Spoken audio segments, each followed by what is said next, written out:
राजस्थान के एक छोटे से गांव में रहती थी रुक्मा देवी। उम्र यही कोई 60 साल की होगी उनकी।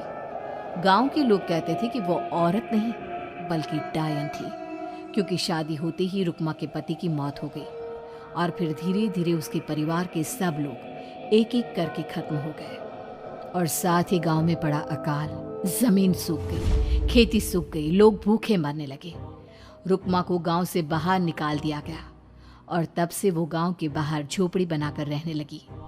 कोई भी रुक्मा के घर के आजू बाजू से गुजरता तक नहीं था। एक दिन गांव के रहने वाले रतन और उसकी पत्नी आनंदी को दूसरे गांव से आते वक्त रात हो गई और अंधेरे में रास्ता भटक के वो रुक्मा की झोपड़ी के पास जा पहुंचे।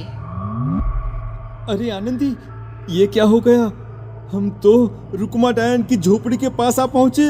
अब तो सब बुरा होगा। जल्दी जल्दी से निकल यहाँ से। हाँ जी, सही कहते हैं आप। ये डायन हमको खा जाएगी, जल्दी भागो यहाँ से। तभी रुक्मा झोपड़ी से बाहर आती है। अरे रुको, तुम लोग यहाँ मेरी झोपड़ी में आराम कर लो और देखो, इस रास्ते पर आगे मत जाना। हाँ, हमें आगे जाने से इसलिए रोक रही है ना, ताकि हमें मार डाले तू। अरे ना ना, मैं तो तुम्हारी जान बचाना चाहती हूँ, मेरी बात तो सुनो। डर की वजह से आनंदी और रतन वहां से भाग जाते हैं, लेकिन फिर अगले दिन गांव में खबर फैलती है कि रतन और आनंदी ने अपने घर में फांसी लगाकर आत्महत्या कर ली।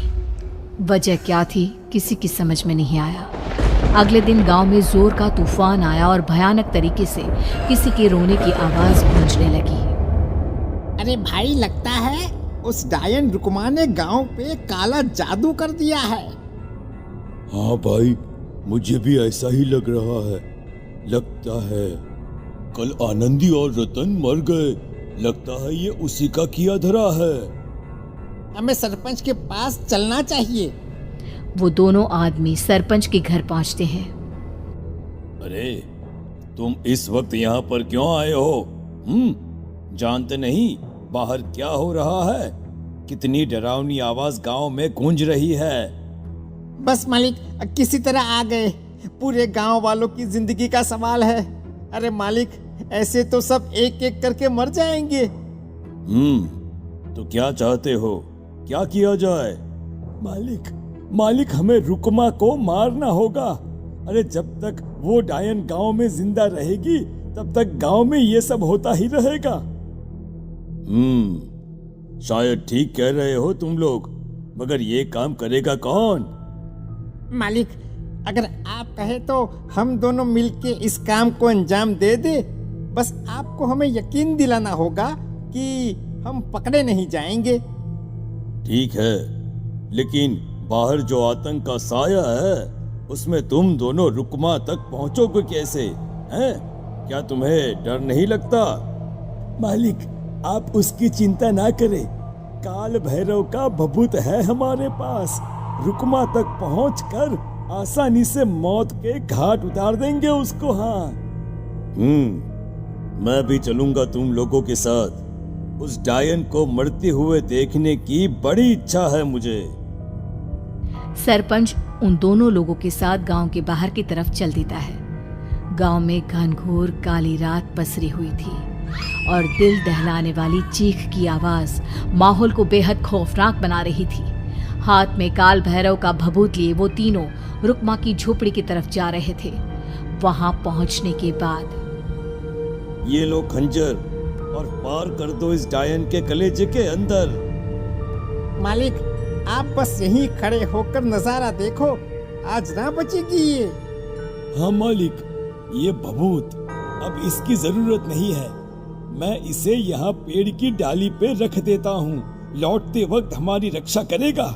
वो दोनों आदमी चुपके से सोती हुई रुक्मा देवी के ऊपर वार करते हैं। एक जोरदार चीख से वो इलाका गूंज उठता है, लेकिन अचानक रुक्मा के शरीर से जो खून बहता है उसका रंग नीला था। ये देखकर वो दोनों आदमी डर से कांपने लगते हैं। अरे अरे अरे अरे, ये क्या? अरे इसके खून का रंग तो नीला है। अरे तो क्या हुआ? डायन जो ठहरी इंसान नहीं है ये, और आज इस बात का पक्का यकीन हो गया है। मर गई चुड़ैल, मर जाने दे। चल सरपंच साहब को जाकर ये खबर सुनाते हैं। वो दोनों जैसे ही बाहर आए उन्होंने देखा सरपंच की लाश पेड़ पे लटकी हुई थी। ये देखकर वो दोनों डर के मारे चीखते हुए वहां से भागे, लेकिन तभी एक बेहद डरावनी औरत उनके सामने आकर खड़ी हो गई। कहाँ जा रहे हो? तुम्हें क्या लगा किसी का खून करके बच जाओगे तुम? कौन हो तुम? कौन हो? हमने तो डायन को मारा है, कुछ गलत नहीं किया भाई। वो डायन नहीं थी, वो इस गांव की रक्षा कर रही थी। तुम कौन हो और तुम्हें कैसे पता वो कौन थी? उसने रतन और आनंदी को मार डाला। रतन और आनंदी को मना किया था रुक्मा ने इस रास्ते से आगे जाने से, पर वही दोनों माने नहीं और उन दोनों ने मुझे देख लिया था, इसलिए उनका मरना तो तय था। क्या मतलब तूने मारा था और हम समझ रहे थे कि रुक्मा ये सब कर रही है?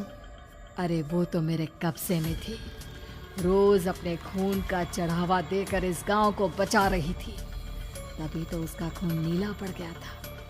लेकिन तुमने तो उसे मारकर मेरा काम आसान कर दिया। अरे नहीं नहीं, हम नहीं मानते कि ये सच है। नहीं मानते तो बताओ सरपंच कैसे मरा फिर? क्योंकि उस वक्त तो तुम लोग रुक्मा को मार रहे थे ना, जवाब दो। हाँ बात तो सही है, इसका मतलब इसका मतलब अब तुम लोगों ने अपनी मौत को खुद दावत दी है, क्योंकि जो तुम लोगों को बचाने की कोशिश कर रही थी वो तो अब रही नहीं। अरे लेकिन कौन है वो जो हम लोगों को मारना चाहता है? आत्मा, रुक्मा के घर वालों की आत्मा। वो लोग कोई आम आदमी नहीं, खूनी भेड़िए थे और रुक्मा ने उनका ये राज जान लिया था। रुक्मा के अंदर शक्तियां थी जिसके चलते उसने उन सबको खत्म कर दिया। क्या? अरे लेकिन पूरा गांव तो समझ रहा था कि रुक्मा अपने घर वालों को खा गई। खा रुक्मा नहीं, मैं आ गई। क्योंकि असली डायन मैं हूँ और अब कोई नहीं बचेगा इस गांव में, कोई नहीं। भागो तुम दोनों। वो दोनों आदमी पागलों की तरह भागते हुए गांव पहुंचते हैं। वहां देखते हैं कि पूरा गांव खुद की नदी बन चुका था। हर तरफ लाशें ही लाशें पड़ी थी और रुक्मा के मरे हुए घर वाले उन लाशों को खा रहे थे। कुछ देर के बाद उन दोनों का भी वही हाल हुआ।